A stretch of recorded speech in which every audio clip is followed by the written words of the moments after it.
900 years ago, the holy city of Jerusalem was conquered by Christianity's first crusade against Islam. The victorious Crusader knights occupied the Muslim holy sites, including the sacred Dome of the Rock and the nearby Al-Aqsa Mosque. The Crusaders believed the Al-Aqsa rested on the ancient remains of King Solomon's temple, and the knights who came to live there were known ever after as the Knights Templar.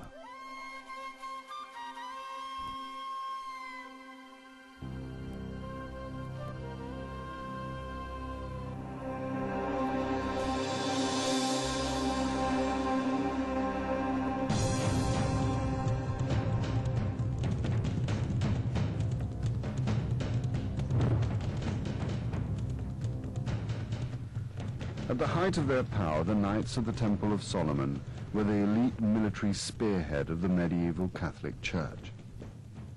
The knights were unique, both warrior and monk, utterly dedicated to killing and dying for their god. The Templars were the epitome of Christianity's crusade against Islam. The Knights Templar were not just frontline soldiers, they also constructed a remarkable supply and support network that enveloped every nation in Europe.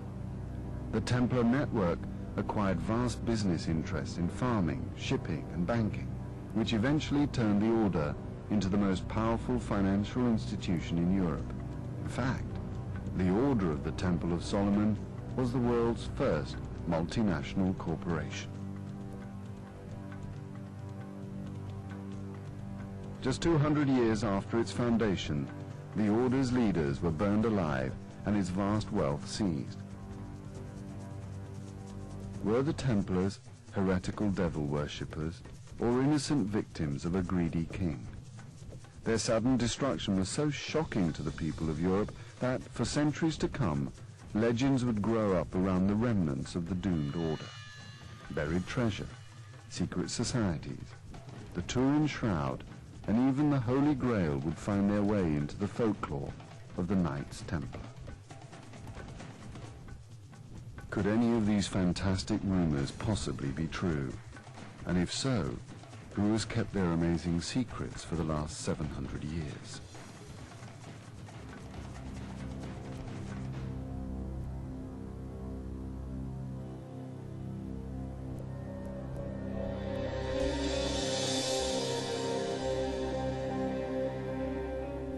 Pope Urban II called what we now describe as a crusade in 1096, and as a consequence of that, Latin armies captured a number of key places in Palestine and Syria, including Jerusalem and the holy places.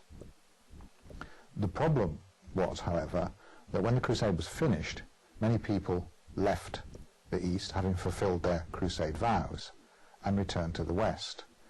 And the Crusaders were left, the Crusade settlers were left with very little in the way of defences. But this didn't stop masses of pilgrims coming to the east, many of whom were unarmed, were elderly, were vulnerable, and needed to be defended.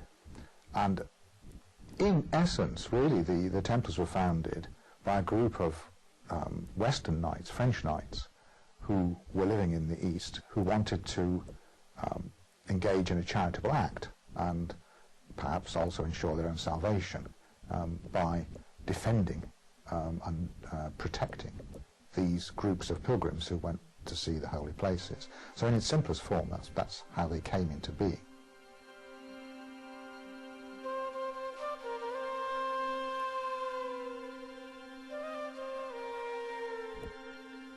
The first Templars who dedicated their lives to God by protecting pilgrims in the Holy Land had to give up all their worldly possessions.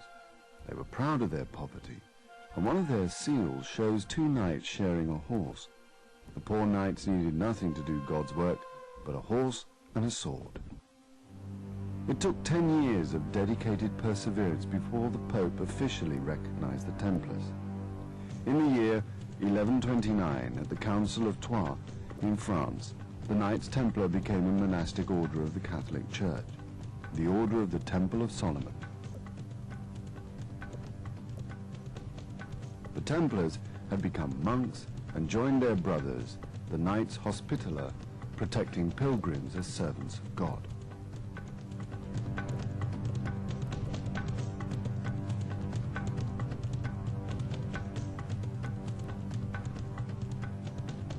But not everyone believed that it was possible to serve God as a warrior.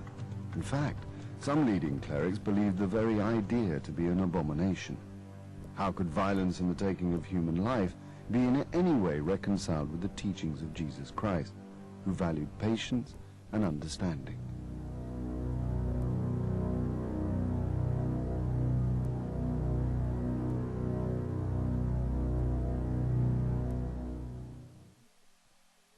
I think the reason that there was initially a rather ambiguous reaction towards the creation of the temple was that they were a quite unique creation, a combination of monk and warrior, which nobody had seen before. And many men in the 12th century were uneasy in the face of innovation, despite the fact that in many ways it was a very innovatory century in a wide range of intellectual and cultural fields. So they needed time to get used to it before they could perhaps fully recognize its value.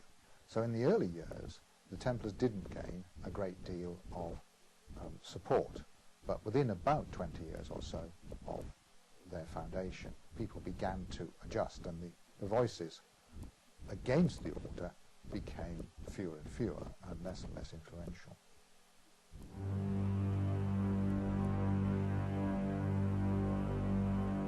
One of the most influential supporters of the Templars was the greatest church leader of the age, the Cistercian abbot Bernard of Clairvaux. Bernard saw the Knights Templar as more than warriors fighting the flesh and blood of Muslims. Bernard believed the Knights were fighting evil and were therefore purifying the Holy Land.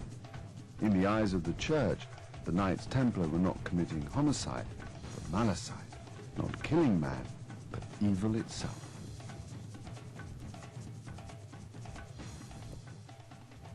If a Templar died in battle, he would obtain eternal salvation and the remission of his sins. A Templar knight had no fear of death. There could be no higher motivation for a man to enter battle, and this, together with their strict discipline, would soon make the Knights Templar the most deadly fighting unit in the Crusader armies.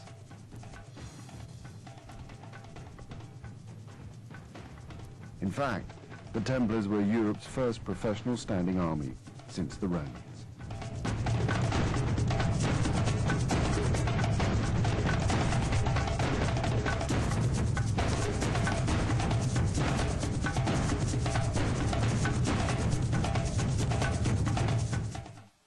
It's important to notice that the Templar military function is central to the Crusader armies. The Templars were governed by a monastic rule which demanded obedience, and this enabled them to act in a structured and prearranged way in a battle situation. Here, in many ways, you have the origins of military discipline, and this made the Templars more valuable to the Crusader armies than perhaps their numbers might suggest.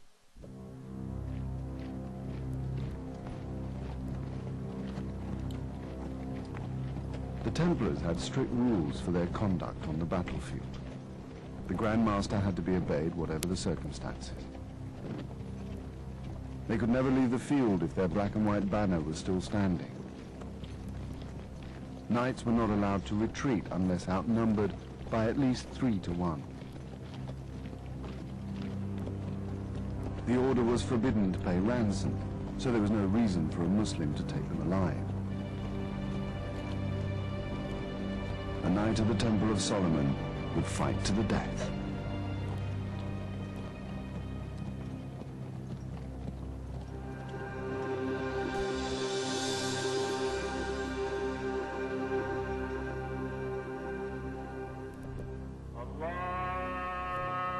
Templars newly arrived in the Holy Land were stationed at their headquarters in the Temple of Solomon, their name for the Al-Aqsa Mosque. The Templar compound included the mosque, the entire southern end of the platform on which it rested, and even below the platform's surface. Here, there was another mosque, the Maruni, where the Templars kept their horses and camels, and which the Crusaders believed to have been the stables of King Solomon. Today, the Maruni is rarely seen by non-Muslims.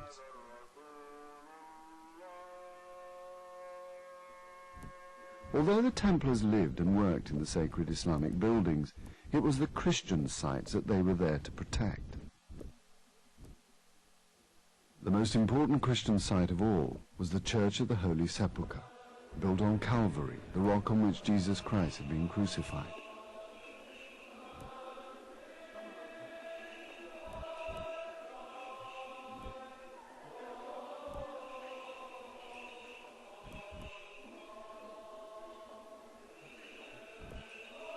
Today, the church still bears the myriad of crosses carved into the walls by these pious crusaders nearly 900 years ago.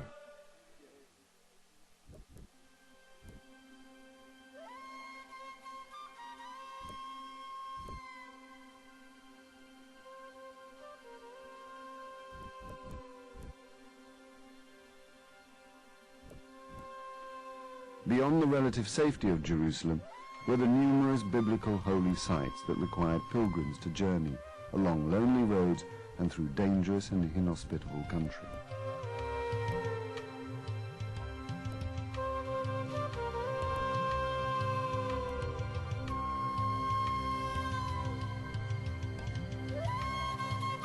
The Templars built fortifications and bases, set up patrols and provided beasts and supplies for weary pilgrims.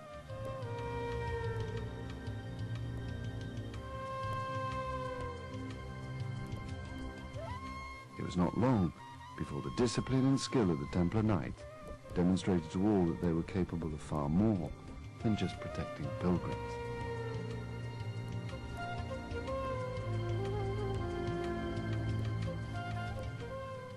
One of the most important early examples of Templar military skill is their role in the reorganisation and the protection of the army of King Louis VII of France during the Second Crusade, which in the course of 1147 to 1148 was trying the very difficult feat of crossing Asia Minor and was suffering both from the environment and from Turkish attack.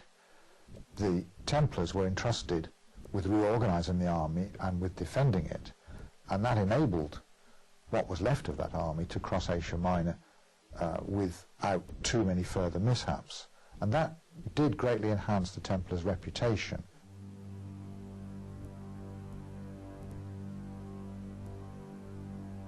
The Second Crusade also saw the Knights Templar awarded the right to wear their distinctive red cross.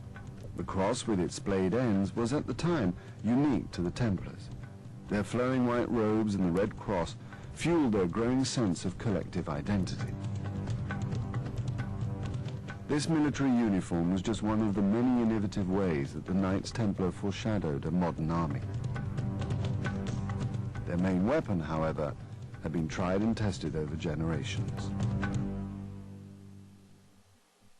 The cavalry charge was effectively their only offensive tactic. Now, of course, they developed other things to back this up. Infantry played an absolutely essential role because they provided the launch pad, the defended entity, even within an open battle, from which the armoured cavalry launched their charge. And they had other troops as well. They had light cavalry, the famous Turcopoles, and the Templars had all these units.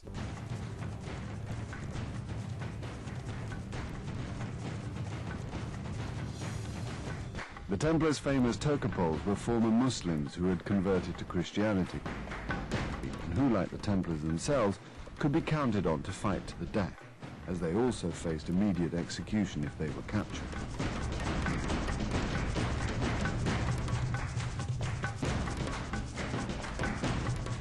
Horses were vital to the Crusaders, not just for warfare, but for communications and transport.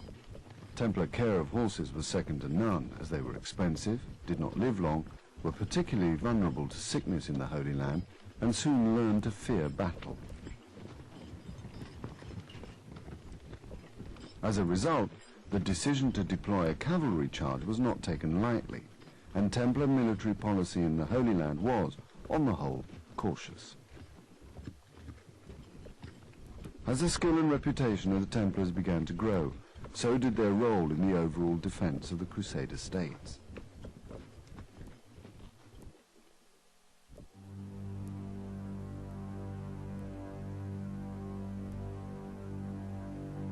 In the second half of the 12th century, the Crusaders' 400-mile coastal strip of the Holy Land was based around the cities of Antioch, Tripoli, and the capital, Jerusalem. The Christians controlled the Mediterranean, which was vital for supplies, especially through the port of Acre, while mountains on the eastern frontier and the River Jordan provided excellent natural defenses. Castles and fortifications, many of them Templar, guarded the main entry points into the Christian states.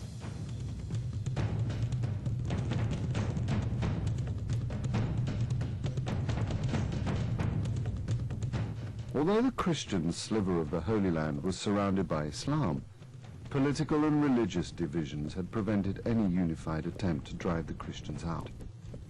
When the Sunnis from Syria imposed their orthodoxy on Shia Egypt, the Crusaders faced a united Islamic frontier for the very first time. In 1178, the Templars began construction of a new castle at Jacob's Ford, where the main road from Cairo to Damascus crossed the River Jordan.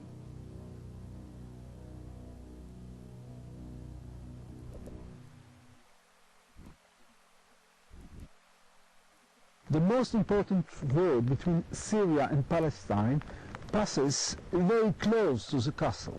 You can see it, you can still see it now. You can see the metal road, which leads from Palestine to the Golan Heights, and from there, hopefully, very soon to Damascus.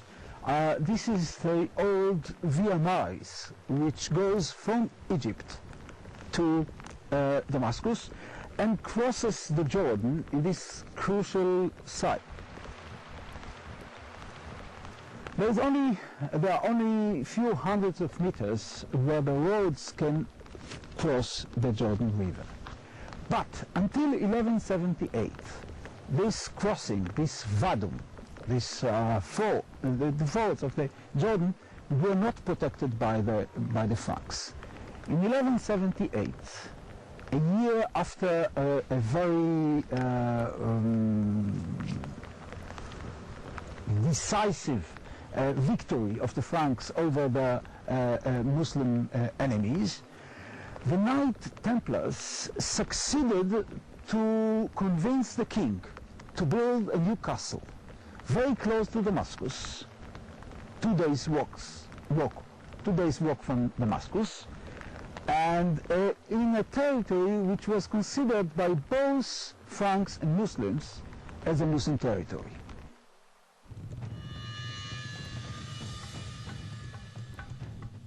The Templars' newly built castle on the Jordan was in just too important a location for Saladin to do nothing. In the year 1179, he moved to destroy it.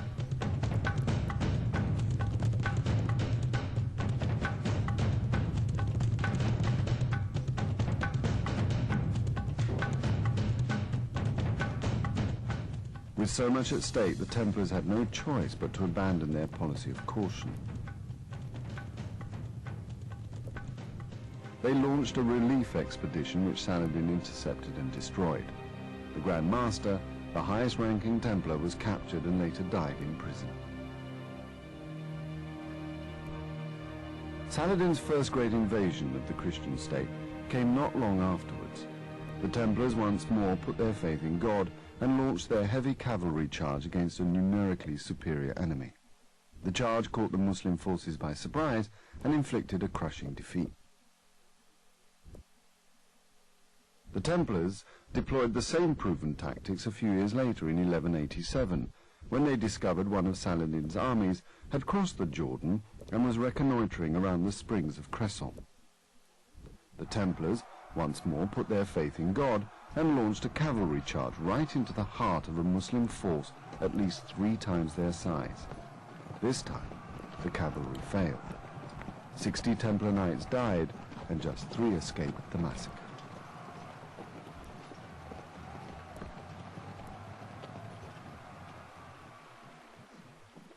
The cavalry charge failed on almost every occasion. When it did fail, because it failed to hit its target.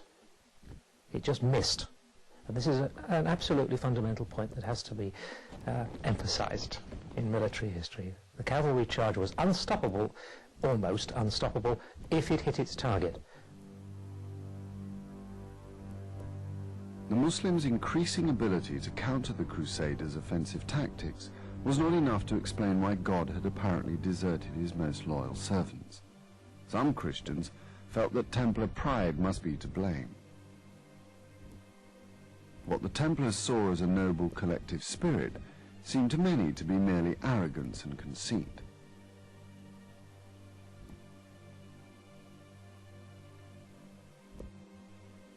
Some believed the Holy Land itself was now threatened by their godlessness. For the Muslims, their great victory at the springs of Cresson was a huge morale booster, and a few weeks later, Saladin assembled the largest ever Muslim army.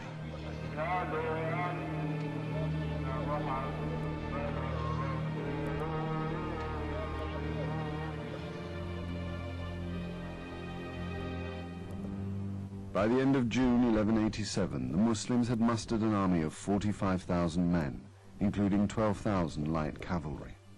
The Crusaders had just over 20,000, including nearly 6,000 cavalry.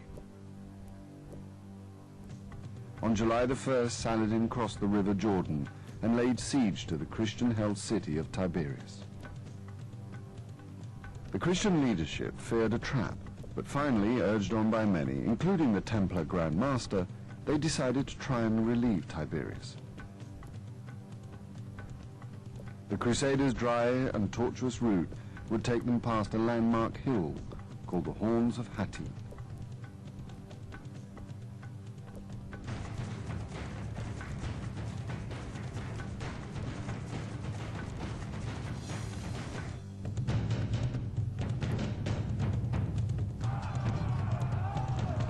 At the Horns of Hattin, Saladin's army was waiting. The Christians were enveloped and crushed.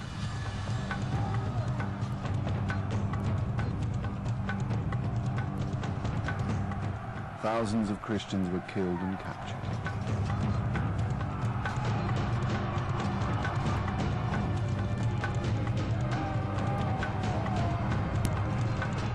Nearly all of the Crusaders were released for ransom, except for the Knights of the Military Orders, the Hospitallers and the Templars.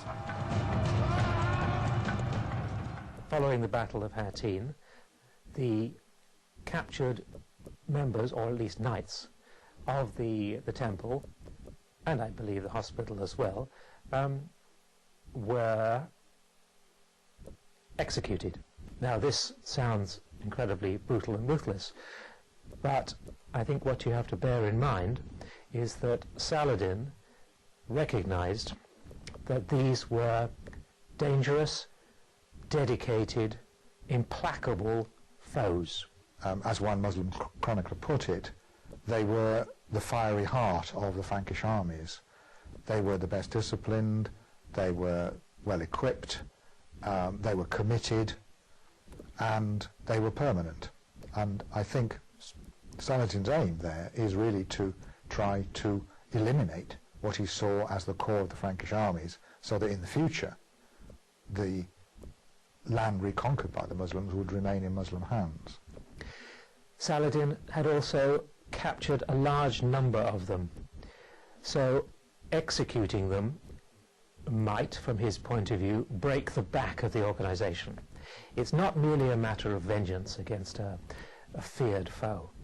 In fact, I don't think it's even vengeance at all. This was a rather cold, calculating, and seen from a modern point of view,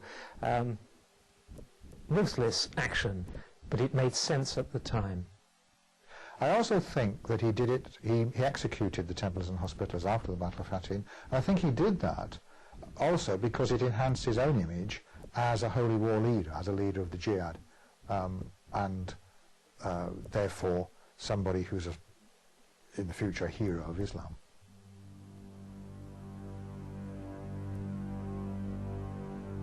In the space of 6 months, half of the Templars' Holy Land army had been killed, and not a single fortification remained with a full garrison. The Order of the Temple of Solomon had lost 230 knights at Hattin and 60 at the Springs of Cressel. With the destruction of the Templar force, the mainstay of the Crusader state was gone.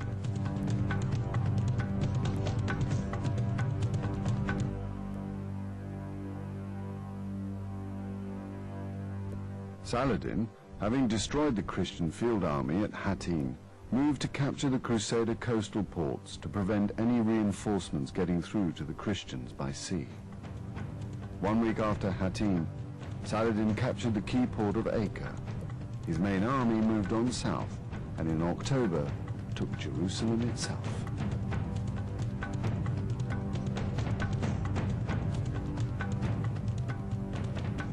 Over the next few months, Saladin recovered nearly all of the land lost to the First Crusaders almost a century before. Only the arrival of a German crusader, Conrad of Montserrat, at Tyre, prevented its fall. This toehold and a few meagre garrisons at Antioch and Tripoli were all that remained of a Christian Holy Land.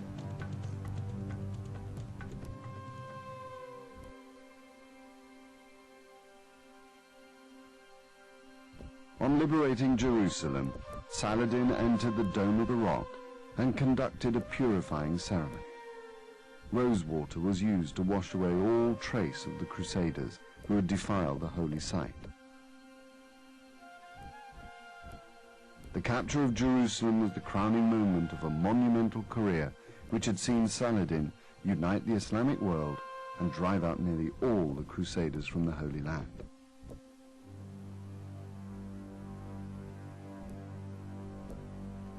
The Templars had been almost eliminated from the East, but incredibly, they had prepared themselves for a disaster on even this scale. Since their foundation, they had been constructing an enormous support network. This multinational corporation had headquarters in London and Paris and was built with one aim: to finance the Order's frontline operations in the East. The Templars would soon get their chance to begin the fight back. Saladin's victories had sent shockwaves through Christian Europe and ignited a fever of religious enthusiasm. The result would be the Third Crusade, which in the year 1189 would set out to recover the Holy Land.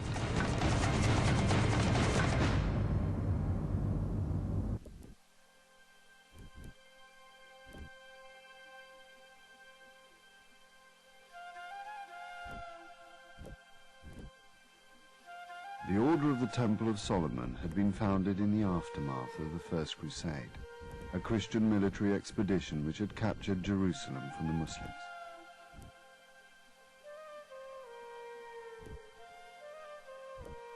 The first Templars had dedicated their lives to God by protecting pilgrims, but the Order had soon proved itself to be the most effective military unit in the crusading army.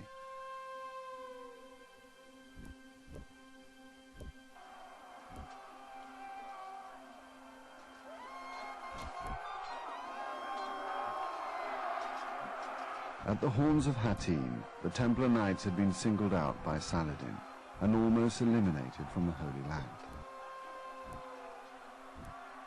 But in their short 60-year existence, the Templars had constructed an enormous support network throughout Western Europe that provided the front line with men and supplies. In fact, this elite military unit had created for itself the world's first multinational corporation.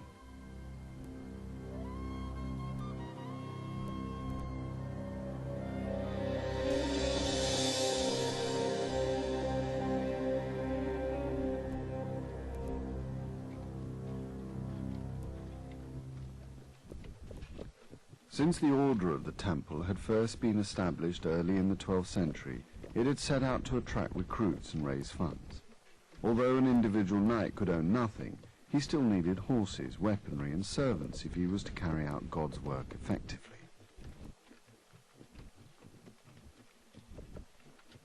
The King of Jerusalem had initially aided the Templars.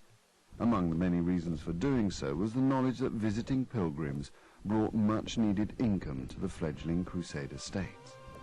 Pilgrims required food and lodging, they paid road tolls, and they brought gifts. From the very beginning, the Templars were entirely comfortable with the economic realities of serving God in the Holy Land.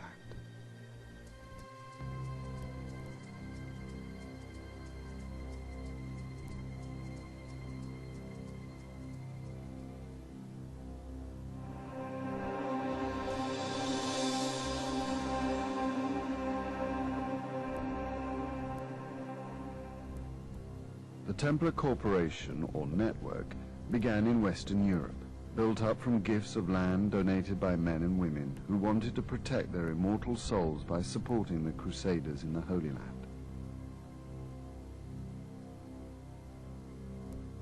Many of the earliest donations received by the Templars were from men who wanted to join the order themselves. One of the most substantial donors came from Champagne, in northern France.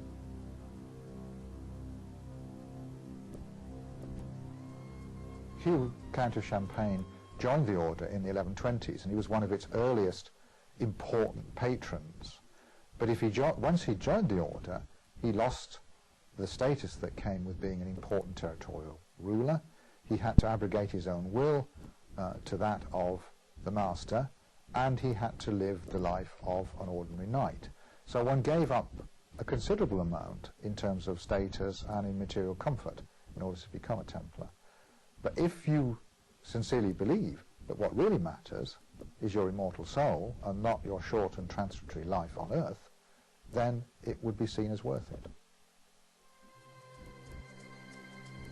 The Templars gratefully accepted many such gifts of land which were channeled into productive communities where the brothers in the West lived and worked. It was these communities, called preceptories, that became the bedrock of the Templar network.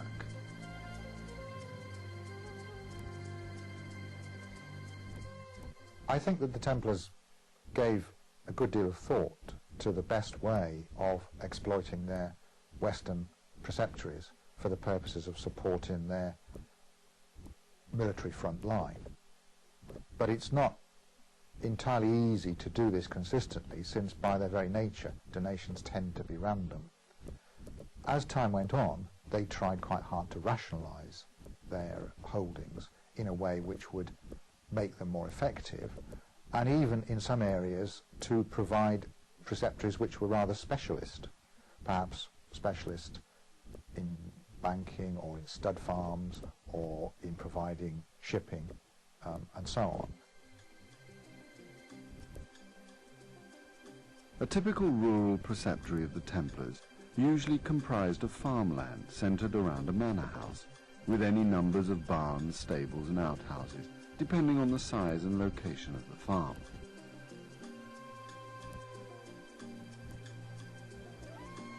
No entire preceptories remain today, but many individual buildings do. These enormous barns were constructed by the Knights Templar more than 800 years ago. The aim of all Templar preceptories was to make money. A third of all income went to the knights on the frontier. Every donation, large or small, was fully exploited for maximum revenue. If they were given unused land, they had it settled and cultivated. New mills, wine presses and ovens were constructed to soak up the extra agricultural produce, and new village and town markets were created. In this way, the economy of an entire region could steadily be boosted. But it also meant that the Templars could take economic control of whole areas as they bought up businesses and land. In the Champagne town of Provins, the Knights Templar would eventually own more than 70 properties. The Templars were always improving their market position, and their dominance caused considerable resentment among both peasants and landholders. To their rivals, the Templars had one particularly unfair advantage. Their holdings were exempt from taxes or tithes. It was normal for the population, in one form or another, to pay tithes. The Templars were granted an exemption from tithe on the land they acquired, which enabled them to grow perhaps more rapidly than they would have done before. So in that sense, they're not paying the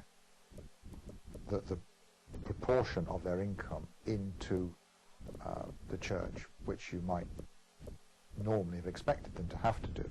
Again, the justification here is that the money is being contributed towards the church, it's being contributed towards the Holy War. I think inevitably, however, when somebody gets a privilege, somebody else objects to the fact that they have a privilege.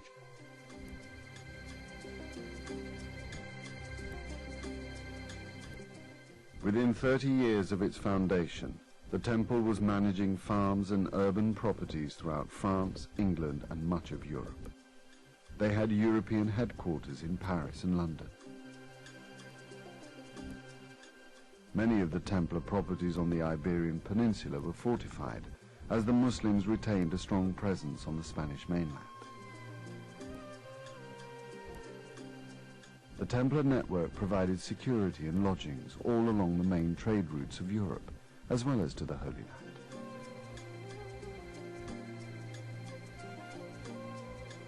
Some of their most important offices were at the main Mediterranean ports.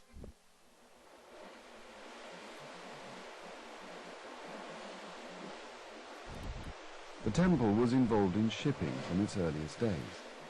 It had soon extended its role from protecting pilgrims in the East to protecting pilgrims travelling to the East. The order constructed an early travel agency, providing pilgrims with not just security, but transport and accommodation. At first, the order had chartered vessels from the great seafaring cities of Italy, but once again the temple decided to improve its market position.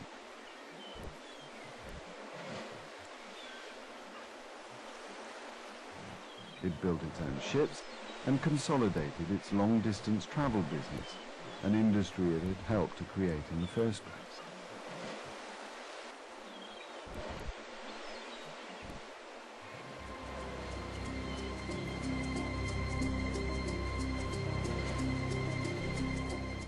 One of the temple's most important income-generating regions was on the main axis linking the great Mediterranean and Northern European trading zones.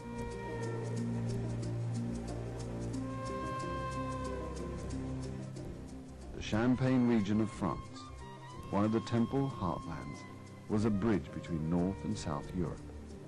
It was here that enormous trade fairs developed, which ushered in the dawn of international business.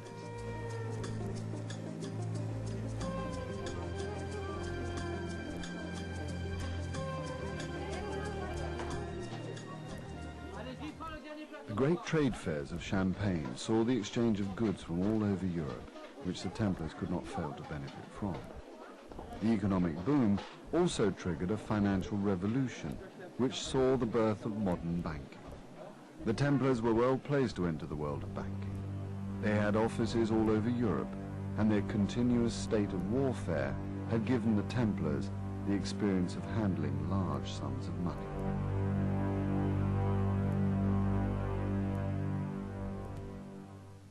One of the reasons why the Templars were effective bankers was that people trusted them. And they trusted them not only because of their integrity, but also because they had the physical means to defend the money which they held.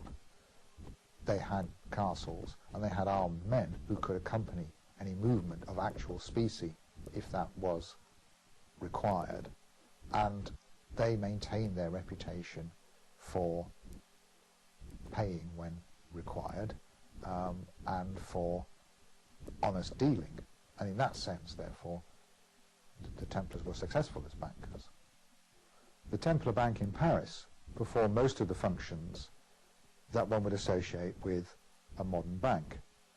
It made loans, you could deposit money there, it actually had an open cash desk which was open many days of the year, particularly when it was most needed at times when payments were being made at the end of the harvest and so on. It kept separate accounts for people, it was involved in the transfer of currencies, it was involved in investment. So most of the functions you would associate with a modern bank can be seen at least in the Templar banks in Paris and in London, and also in a number of other places as well. They also perhaps went beyond some of the functions of a modern bank. You could say that they were performing functions you'd associate with a modern accountancy firm, in that they would audit the accounts of the King of France, for instance.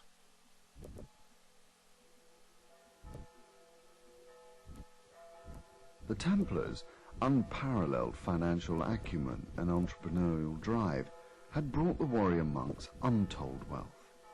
The order had risen to the very pinnacle of society, and they didn't just work for the French crown.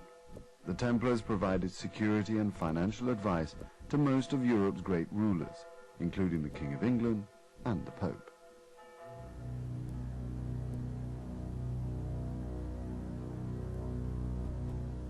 But for many observers, there was a difference between what the Templars were supposed to be, poor knights of Christ battling with the infidel, and what they appeared to be, hugely wealthy aristocrats with royal connections.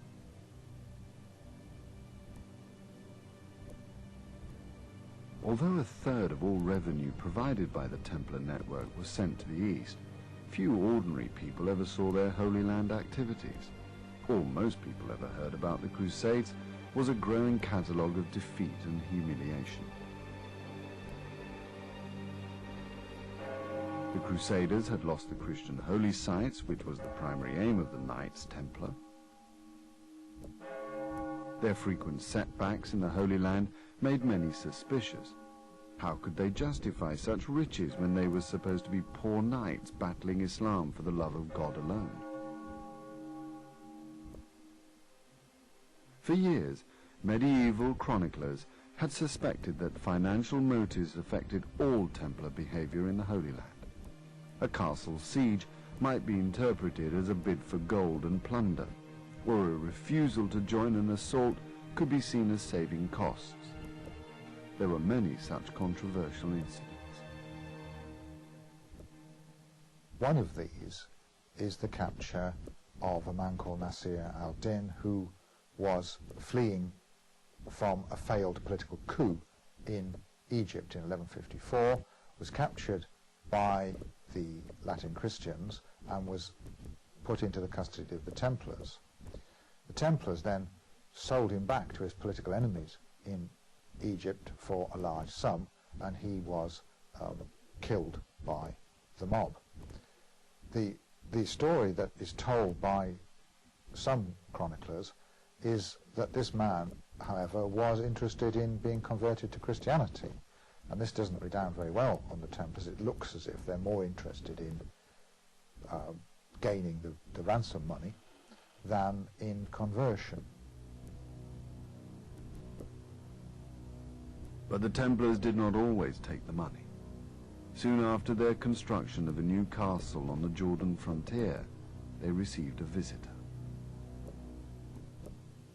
The Muslim leader Salahuddin came and tried to purchase the castle from the Franks. He offered them a huge sum of money, 60,000 gold coins. And the Knight Templars refused to sell the castle. He augmented his offer to 100,000 gold coins. And the Knight Templars, as usual, boldly refused the offer.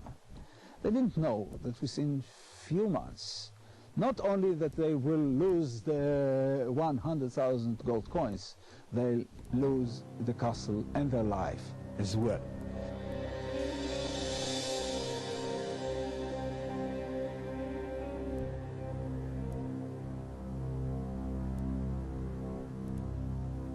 The Templars' obsession with raising money was well founded, and their cautious policy in the East was based on a simple formula.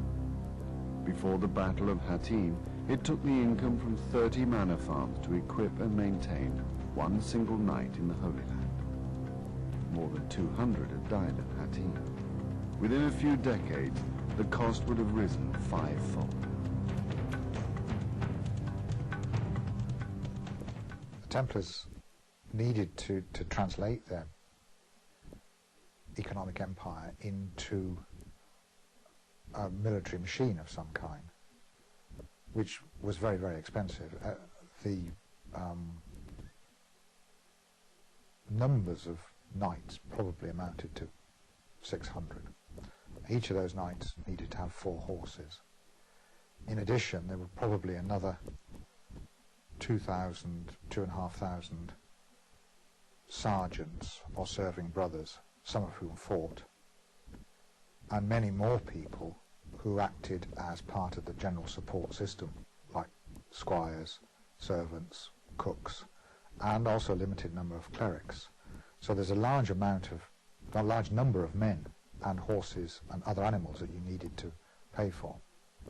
So the costs of this are immense, which is why in the 13th century the Templars have got to exploit their lands to their fullest extent. This in turn, of course, can sometimes lead to unpopularity, particularly if there's no military success to show for all this vast expenditure. But like most military machines, it seems as if money is being thrown down a bottomless pit to those people who are being forced to pay for it.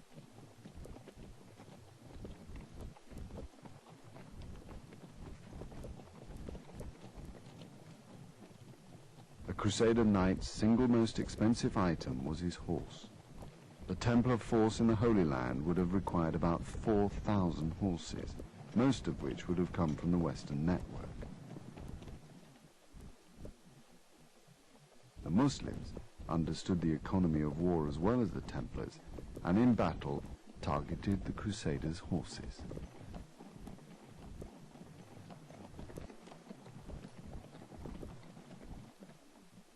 In some of the sources, even at the contemporary sources, the Turkish and Saracen habit of attacking the horses was regarded almost as unsporting. Now this has been picked up in the 19th century and even today as somehow the Turks and the Saracens are being devious. I have to say this is somewhat unfair because they're entering battle to win the battle. And if you can defeat your enemy by injuring his horse or his horses or frightening his horses, you don't have to kill the man. You're not there, as far as a Saracenic warrior is concerned, to achieve personal glory. You're there as a professional soldier with a rather modern attitude towards the job in hand, and that is to succeed.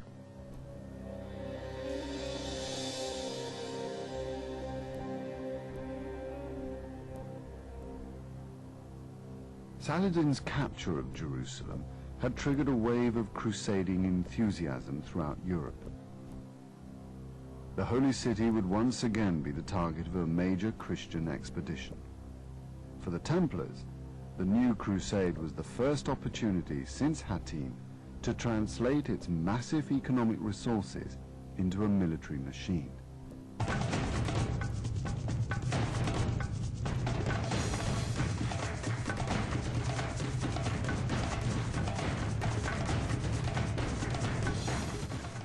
The Order of the Temple was integral to the Third Crusade, led by the King of England, Richard the Lionheart, and Philip II of France.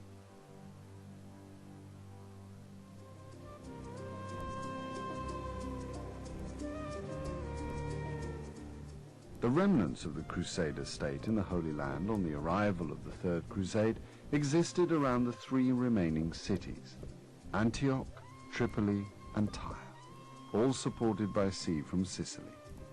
Richard joined Philip II and the resident Crusaders already besieging the port of Acre, which they captured in July 1191. The Crusaders then began the march on Jerusalem and set off down the coast. A fleet shadowed their every move. providing supplies and reinforcements.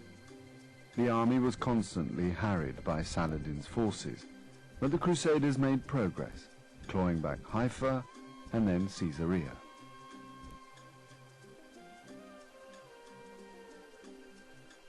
On the road to Assur, Saladin attacked in strength. The Crusaders lined up, with the disciplined military orders in the vital stations. The Muslim attack was driven off by a powerful Crusader counterattack. Richard's victory over Saladin meant the Crusader state was once more firmly established in the Holy Land. Richard took Jaffa, but Jerusalem itself was just too vulnerable to Muslim attacks. The Templars had played an essential role in the Third Crusade, providing logistical support, but mainly as a coherent, disciplined military outfit Richard I could rely on at all times. Whatever his many faults, Richard did commit resources and indeed risked his own life and health many times for the cause of the Crusades, and I think he discerned the Templars were equally prepared to make that commitment. The master of the Temple, Gerd of Riedfort, died. There was a vacancy in the mastership, and Richard wished to extend his influence in that direction and managed to secure the election of one of his own vassals, a man called Robert of Sable, as master. And from then on, there was quite a close link between the Temple and Richard, and they became a very important part of his army after the taking of Acre and the march south towards, supposedly towards Jerusalem, but which never in fact took Jerusalem.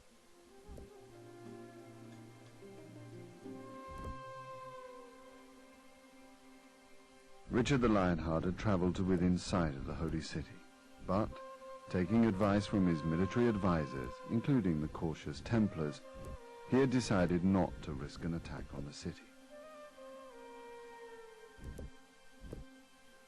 1 year later, Richard negotiated a treaty with Saladin, which allowed Christian pilgrims to visit the Church of the Holy Sepulchre.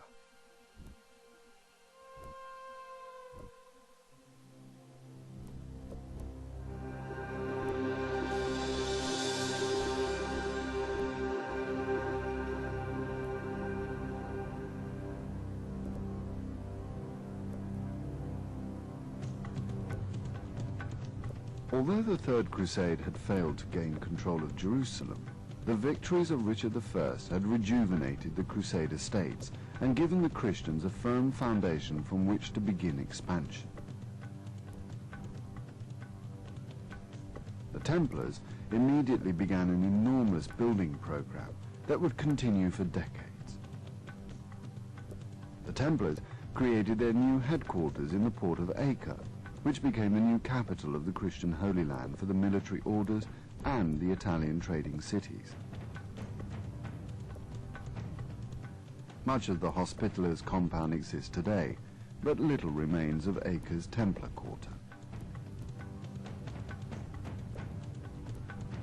This enormous tunnel, constructed beneath the city, is just one testament to the effort and resources the Knights Templar must have invested in the East. When Saladin died in 1193, the Islamic world once more crumbled into disunity.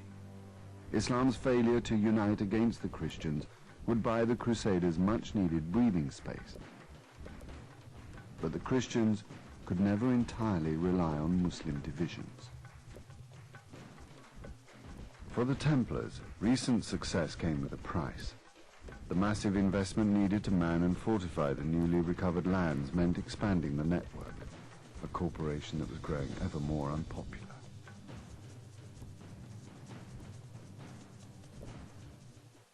The Templars' reputation tended to take a bit of a knock back in Europe rather than in the Middle East, because back in Europe is where they're coming to be seen as rich, almost money grubbing. They became bankers, and nobody likes bankers. So there was a jealousy, a resentment, but this is not immediately transferred to those who are stationed out there on the frontier, manning the castle walls and so on. One place where the Templars' unpopularity actually deteriorated into violence was on the island of Cyprus. In an awesome display of their wealth and resources, the Templars had purchased this entire country from King Richard, who had conquered the island en route to Palestine. However, Richard realized that he couldn't govern it himself, and he couldn't hold it himself, and therefore he turned to the Templars as possible rulers of this island. And he sold the island to the Templars for a large sum of money. Unfortunately, the Templars never committed sufficient troops and resources to governing it, and after quite a short time there was a revolt, which the Templars survived, but which was enough to deter them from wanting to hold it any longer. But Cyprus is a very interesting case, because had the Templars taken it more seriously as a resource, it could have been the first semi-sovereign or sovereign state ruled by a military order. It never came out like that, but it could have been. However hard the Knights struggled to justify the vast funds needed to reconstruct and man the defences of the Holy Land, the Templars would never fully shake off the suspicion that they cared more for the acquisition of gold and riches than they did for the land of Christ. In reality, whether the Templars believed it or not, the equation was simple. If they could not maintain the Crusader states, there was no reason for their existence. The Templars' credibility depended entirely on the survival of a Christian Holy Land.